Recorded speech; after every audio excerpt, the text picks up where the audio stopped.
like I said, thank you for coming, everybody. And like 2-3 weeks ago, I don't know when it was, I had like the idea that I want to celebrate Easter for the true meaning.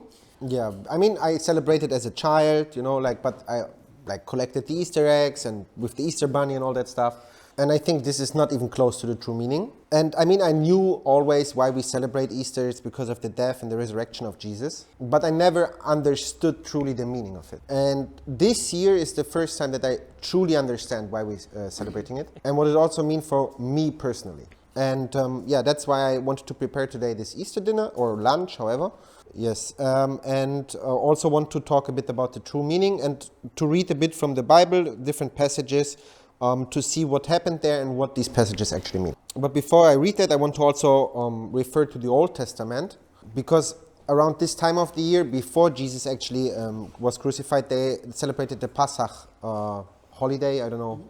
And the Pasach was actually celebrated because God was bringing the Israeli people out of Egypt. And just a small context about that, he was bringing the plagues to Egypt because the Egyptian Pharaoh didn't want to let them go.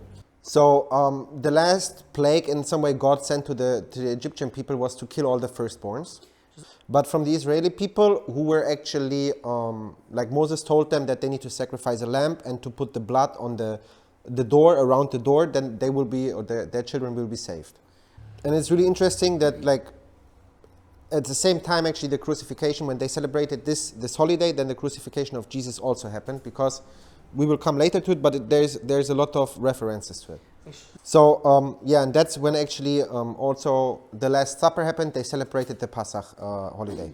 So, and I want to read a bit from the Bible. There's different passages from the Last Supper, over the prayer in the garden, and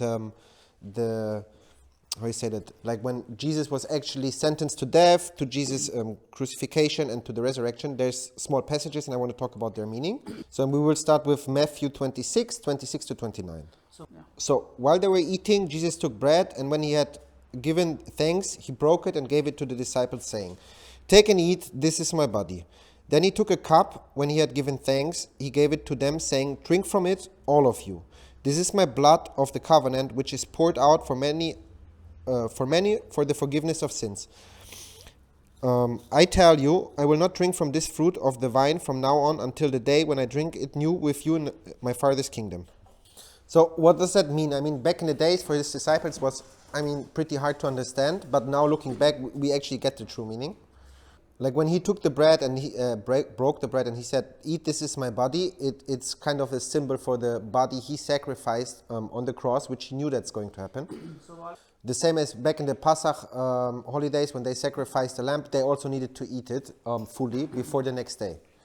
And the same with the wine. When he said, "Drink from it, all of you, this is my blood for the covenant, which is poured out for many for the forgiveness of sins." Because he knew that with his blood through the crucifixion, there will be a new covenant, which we still have today from him. It's still valid for us today. So now I want to go to the second part, where it's Matthew 26, 39 to 44. This was when he was praying in the garden shortly before he was actually getting arrested.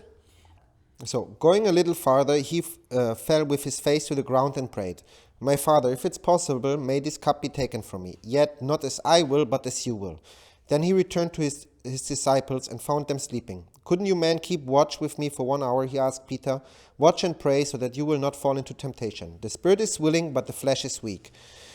He went away a second time and prayed, "My Father, if it's not possible for this cup to be taken away unless I drink it, may your will be done." When he came back, he again found them sleeping, because their eyes were heavy. So he left them and went away once more and prayed the third time, saying the same thing. So here we see actually the first time that Jesus is willing to sacrifice himself. So he made consciously this decision. Even if he's praying to God that he may take this cup away from him, he says that his will should be done and not his own will, if not other possible. So he actually is willing to sacrifice his own life, if necessary, for all of our sins. So he's doing this here the first time, actually, then from this passage or from this context about the Last Supper until the crucifixion. So now I want to go to Matthew 26, 52 to 54. That's when he gets arrested, actually, from the soldiers of the Sanhedrin. And one of his disciples cut with his sword the ear of one of the soldiers. So, and then Jesus said, put your sword back in its place. For all who draw the sword will die by the sword. Do you think I cannot call on my Father, and he will at once put at my disposal more than 12 legions of angels? But how then would the scriptures be fulfilled that say it must happen in this way?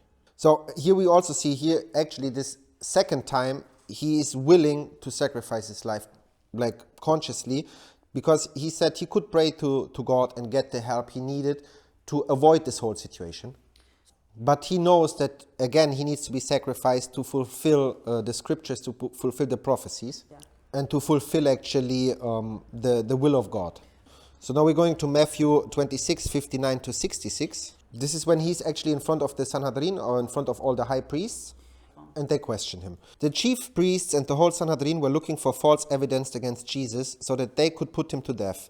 But they did not find any, though many false witnesses came forward. Finally, 2 came forward and declared, "This fellow said, I am able to destroy the temple of God and rebuild it in 3 days. Then the high priest stood up and said to Jesus, Are you not going to answer what is this testimony that these men are bringing against you? But Jesus remained silent. The high priest said to him, I charge you under oath by the living God. Tell us if you're the Messiah, the Son of God. You have said so, Jesus replied. But I say to all of you, from now on you will see the Son of Man sitting at the right hand of the Mighty One and coming on the clouds of heaven. Then the high priest tore his clothes and said, He has spoken blasphemy. Why do we need any more witnesses? Look, now you have heard the blasphemy. What do you think? He is worthy of death, they answered. So here we see the third time that Jesus is actually consciously willing to sacrifice himself. And the interesting part about this part of the Bible is that without his testimony, they wouldn't be able to crucify him. If he would remain silent, like on the question before, they would have any reason to crucify him. So that means actually that Jesus needed to help them to fulfill the prophecy. So, and here we can see that like 3 times in a row, in a really short time actually, like in a few hours back in these days, he helped them or he was willing to crucify himself to die for all of our sins, because he knew what that was, what this is meaning. So now I want to go to the crucifixion. This is Matthew 27, the verses 35 and 36 and 39 to 50. When they had crucified him, they divided up his clothes by casting lots. And sitting down, they kept watch over him there. For the context in between now happened that there is also the other 2 guys were crucified with him, these criminals. So, and from verse 39 then, those who passed by hurled insults at him, shaking their heads and saying, You who are going to destroy the temple and build it in 3 days, save yourself. Come down from the cross if you are the Son of God. In the same way, the chief priests, the teachers of the law, and the elders mocked him. He saved others, they said, but he can't save himself. He is the King of Israel, but let him come down now from the cross, and we will believe in him. He trusts in God.